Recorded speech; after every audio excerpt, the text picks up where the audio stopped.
Okay, so we are in section 8.3, and we found that for telescoping series and geometric series, we could find the sums of those series if they converge. But well, many series do have like formulas to find their sums. But there's a whole book actually written on that. I took a course where I had a big part of the book was working with working with series. But we are primarily first interested when we have a series. We're primarily interested, first if the series converges, and if the series doesn't converge. If the series does converge, well, if the series doesn't converge, you're not going to pay attention too much to that series. But if the series does converge, then it's worthwhile trying to find the sum of the series. And of course, we have nice formulas, but a computer too, you could program a computer to find the sum of a series. But of course, you might have to go out very far into the series. You might have to add 1 trillion terms or so in order to get in order to find out what the sum is or approximate the sum well. But we're not going to worry about using it. We're not going to use a computer in here to find sums of series or approximate sums of series. But we are concerned about if the series converges or not. And so in the reading here, like they say, in general, it's difficult to find the exact sum of the series, but we can accomplish it for a geometric series and this telescoping series. Okay. In this section, though, we can estimate the series, though. They do say we can estimate the series and maybe get a good estimate working out by hand. So we'll look at that. But in this section, you're going to deal with series only with positive terms. Only positive terms in section 8.3. Okay, because life becomes a little more complicated when you have series where some terms are positive, some are negative. All right, so let's go here right to a little example here that I wanted to bring to your attention. So we're going to learn about something called the integral test. The integral, hold on, I want to say it the right way. Yeah, the integral test for determining convergence or divergence of a series. And what they do here in figure 1 is, you notice they have some boxes, some shaded in rectangles. Underneath the function y equals 1 over x squared. Okay, now we're interested, of course, in the sum of a series. And the series that they're talking about here, in this case, is the series where n equals 1 to infinity of 1 over n squared. Okay, so that's 1 over 1 squared plus 1 over 2 squared plus 1 over 3 squared plus 1 over 4 squared and so forth. Well, see, what you can do is you can take the x-axis. Okay, I mean, look at that series and look at what they do here in the picture in figure 1. They take the x-axis and they break it up into integers, 1, 2, 3, 4, 5. And then they write down, they create these rectangles whose area of the rectangles is equal to terms of the series. So if you have a rectangle that goes from 0 to 1 with a height of 1, okay, then that area is going to be 1 over 1 squared. The second rectangle, if it goes from, if the bottom of the rectangle goes from 1 to 2, and then the height of the rectangle is 1 over 2 squared, because you notice the rectangle touches the function 1 over 2 squared, then that area is going to be 1 over 2 squared. And you can continually draw these rectangles, and the area of each rectangle the area of each rectangle here, corresponds to a term in our series. So the question is, what if I were to compute the area under the integral, I want to say this the right way, the integral of 1 over x squared from 1 to infinity. Let me actually bring up the whiteboard so you can see what I mean here.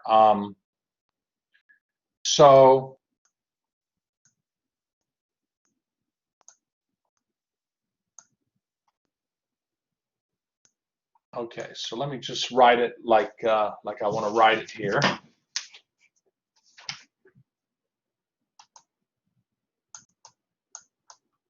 So I'm just rewriting the series from the book. It's an equals.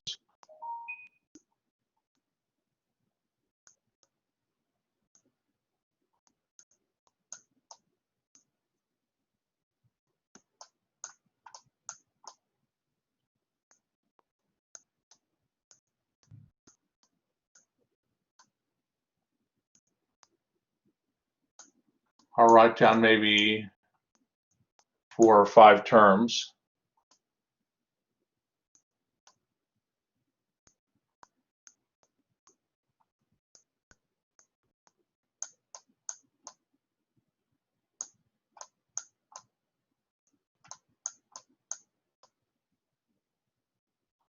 So this is the series I was talking about at the introduction of section 8.3. And what I want to do here is I want to look at this part of the infinite series. Okay, I want to look at that part. Now, based on figure 1,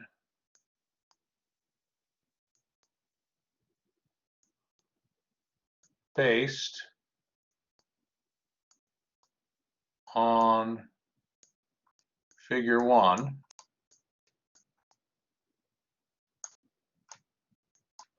okay, in the text,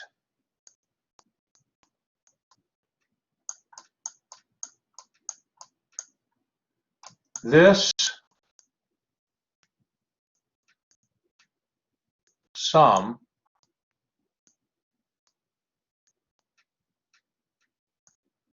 would be less than the integral, okay, less than the integral from 1 to infinity of 1 over x squared dx.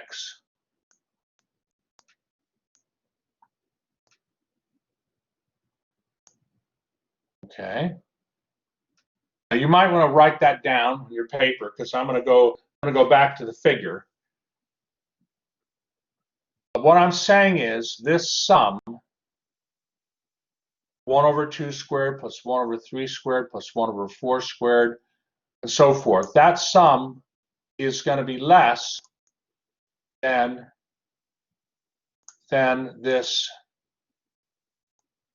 improper integral.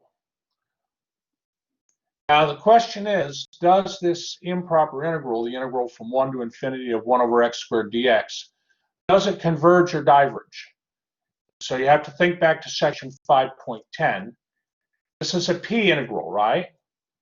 A p integral where p equals what? It's a p integral where p equals what value?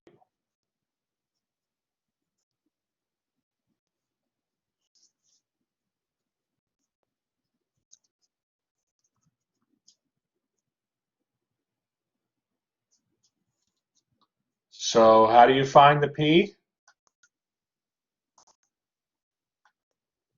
Look here, right? So p equals 2. Does this integral converge or diverge, this improper integral?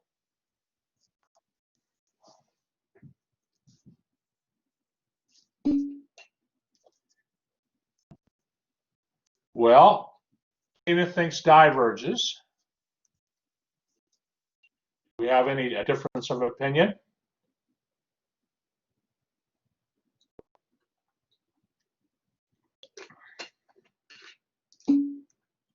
Henny thinks converge. Okay, well, I can tell you one of you is correct. It in fact converges, and I appreciate all responses.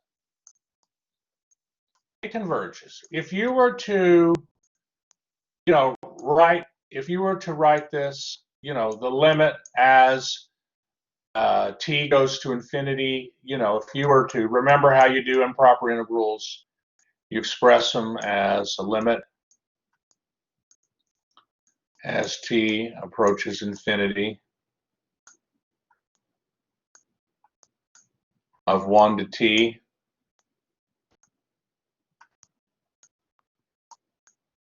(1 over x squared dx) here.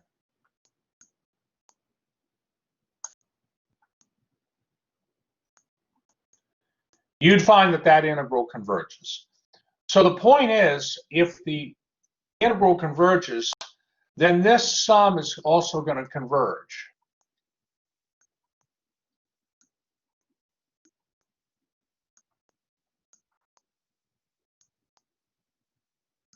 Okay, and you can see that. Oh, so this is in the recording. This is in the recording. Let me show you again why that is. Let me go to the.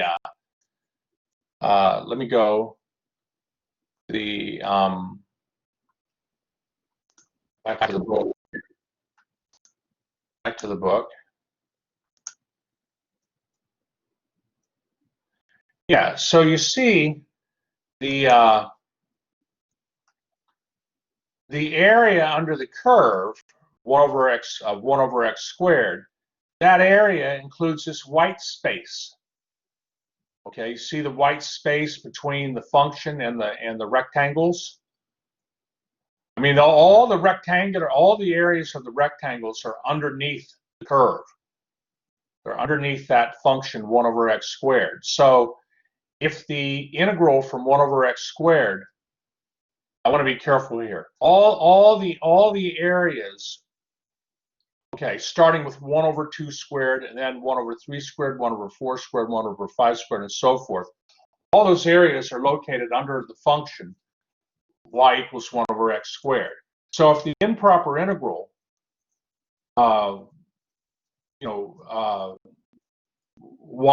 which is 1 to infinity of 1 over x squared dx, if that converges, then all the areas added up of these little rectangles would also have to be finite, because the area underneath the curve includes all those areas.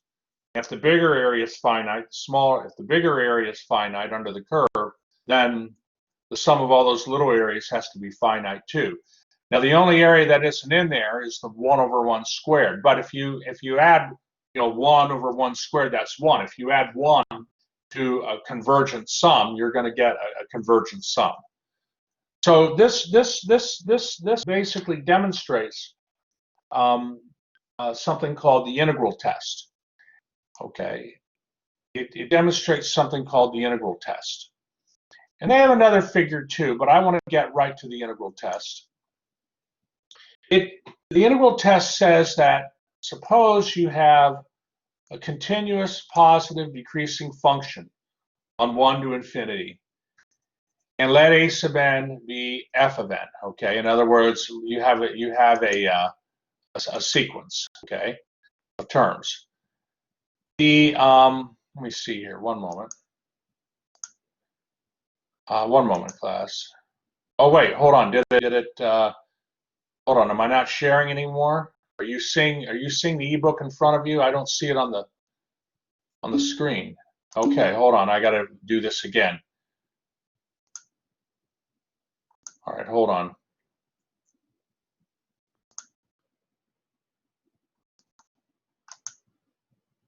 Okay, let me go back to the figure.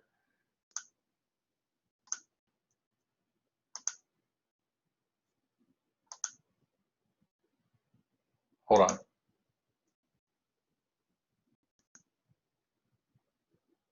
Okay. Did you hear me talk about this figure 1, and when I talked about the like did you see that part of the lecture? Or do I have to discuss that again? Right after I went from the whiteboard. Okay, so thank you, Candy. So what I was saying is, again, the improper integral was the integral from 1 to infinity of 1 over x squared dx. That's the area starting at 1, going to x as x goes to infinity. That's the area under the curve. Well, if that area converges, which it does, then the sum of all the little rectangles here, starting 1 over 2 squared, and then 1 over 3 squared, 1 over 4 squared, and so forth, the sum of all those little rectangular areas is finite also, because the sum of those little rectangular areas is less than the area under the curve. So that sum is finite, and then if you add the first box to it, the 1 over 1 squared, which is separate, well, that still would give you a finite sum. So this is demonstrating what's called the integral test. And the integral test says that that if you have a continuous positive decreasing function, okay, continuous positive decreasing function, then the series is convergent, okay, if and only if its corresponding improper integral is convergent. Okay, so what you're doing is you're determining if the series is convergent based on the corresponding improper integral. So like, for instance, if your improper integral converges, your series converges. If that's part A. On the other hand, if your improper integral diverges, then the series diverges. So that's an example of the integral test. And note that the integral test, it's not necessary to start the series. They're saying the integral test, it's not necessary to start the series at n equals 1, because it doesn't matter what your starting point is in the series. It's how the series acts or behaves as n gets large. That's what matters. Okay, so that's just a thing to mention there. All right. They have some nice examples. They, for instance, say determine, in example 1, determine whether the series starting at n equals 1 to infinity of log of n over n, whether that series converges or diverges. Okay, well, this series, in the beginning, it doesn't decrease right away, but eventually this series, what I mean is the terms of the series, the log of n divided by n. If you were to plot that sequence like in Desmos, you would see that once you go past n equals 2 in the series, or in the sequence, you would see that the terms decrease. So the terms starting at n equals 3 will, and then forever, the terms will be positive and decreasing.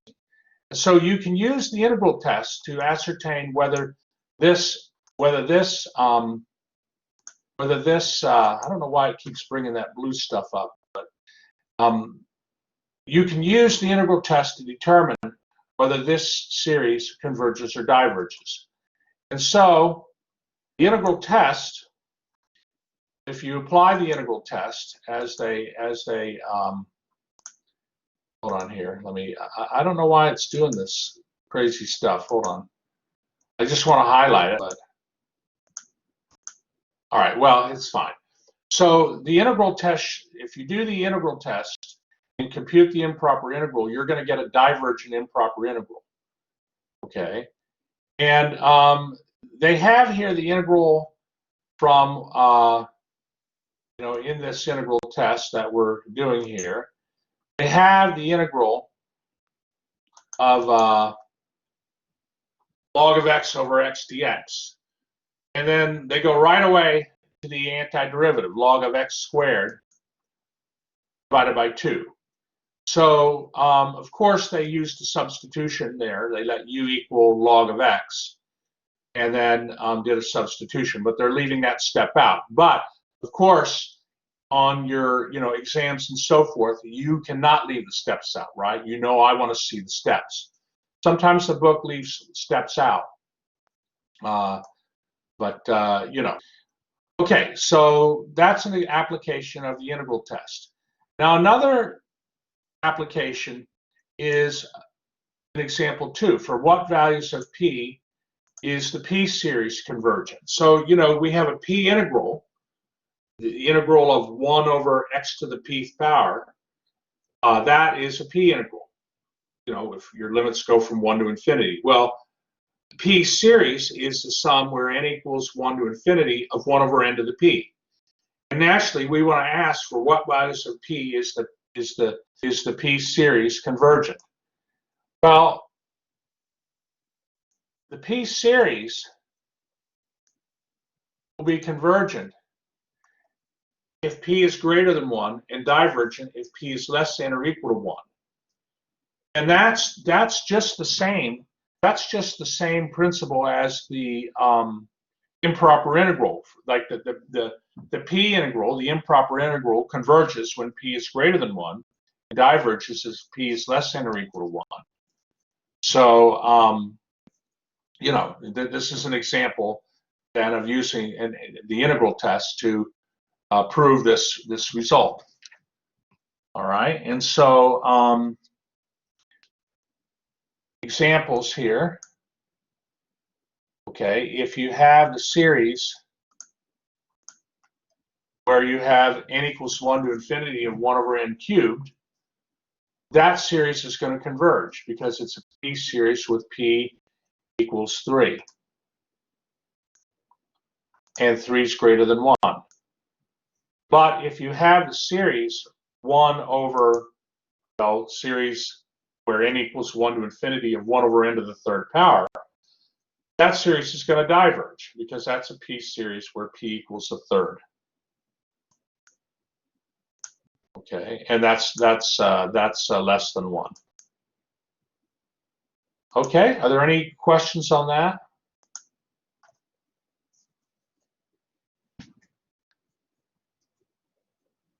All right. Well, what we're going to do next is we're going to look at a few problems where we have to apply something called the comparison test.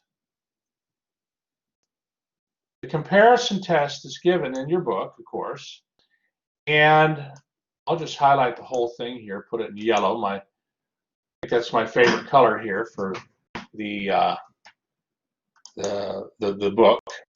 But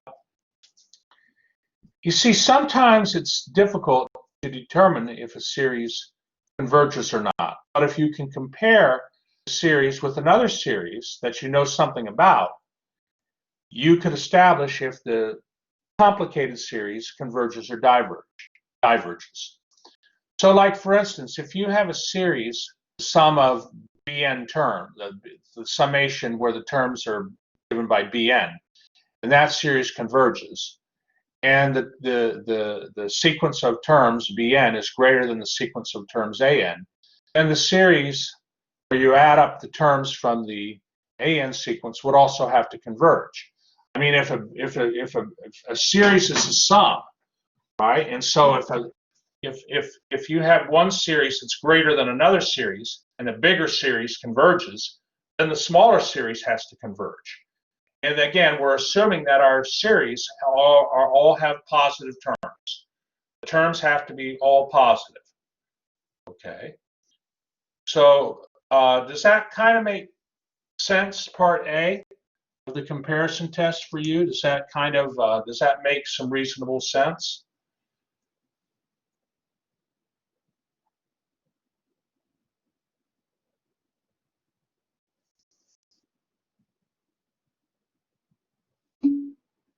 Okay, Rodrigo is comfortable with it. Are there any questions on A? We'll look at B, but are there any questions on A? All right, well, let's look at B then. So B says if you have a divergent series, and then you look at another series, okay, you have a divergent series, the sum of Bn the Bn sequence, the terms of the series are from the Bn sequence. If the sum of those terms, if that series is divergent, and then you have another sequence of terms that are always greater, the sequence AN is greater than the sequence Bn for all n, then the larger series would also have to diverge, the sum of the terms from the AN sequence.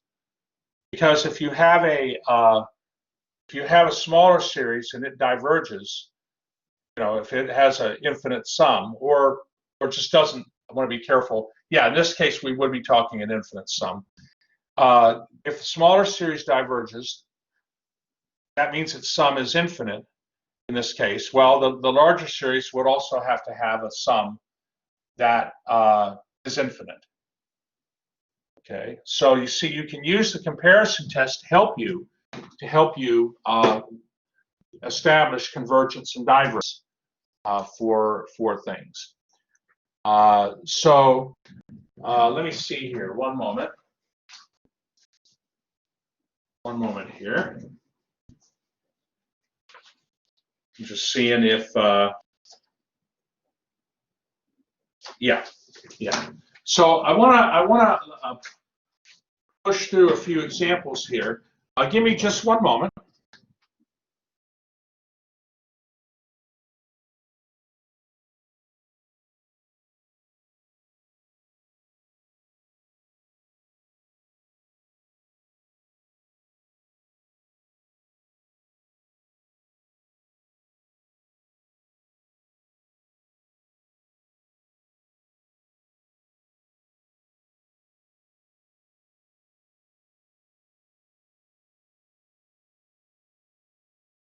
I'm just scanning these documents in.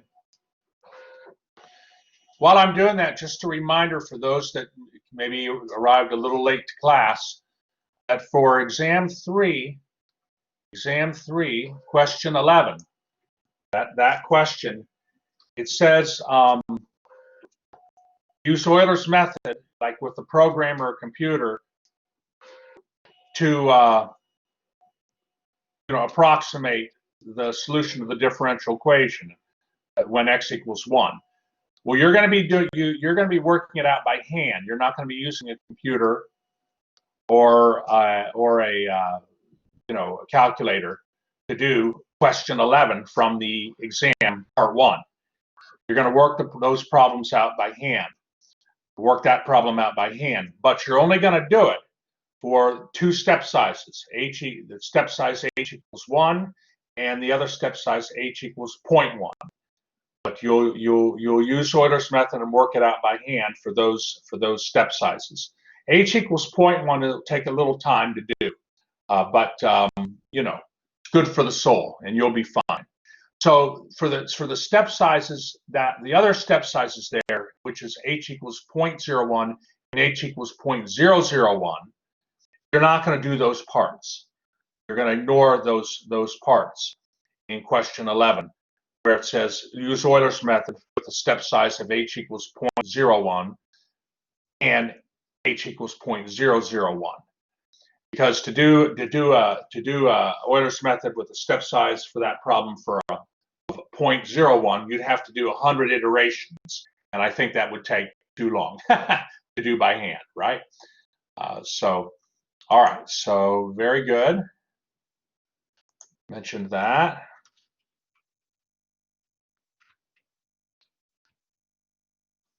Okay, so, all right, let me bring this thing up, bring up this.